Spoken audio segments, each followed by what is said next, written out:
Friends, सगळ्यांना good morning. आज आपण बनवत आहे वांग्या बटाट्याची भाजी. तर आता आपण हे बटाटे घेतलेत, हे आपण उकडून घेऊयात. आता आपण तेल गरम करायला ठेवलंय. तर त्याच्यामध्ये हे मसाले आहेत, बटन मसाला, काळा मसाला, घरगुती मसाला आणि हळद हे टाकायचे. सगळे मसाले टाकले ना की असं थोडंसं फ्राय करायचे.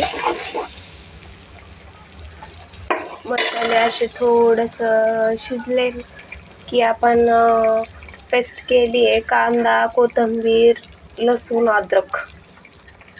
तर हे बघा, हे असे थोडंसं जाडसरच ठेवते. हे आपण असं याच्यात टाकायचं आणि हे असं ढवळायचे. आता याला थोडं शिजू द्यायचं. आता आपल्या ह्या मसाल्याला तेल सुटलेलं आहे. आता त्यात आपण टाकायचे मगाशी उकडून घेतलेले बटाटे, पण हे जास्त उकडलेले नाही, थोडेसेच अर्धवट कच्चे आहेत, कारण वांग्यासोबत शिजायला पाहिजेत ना, त्यासाठी. तर हे आपण हे असं हलवायचे. हे आपण हलवलेले आहे.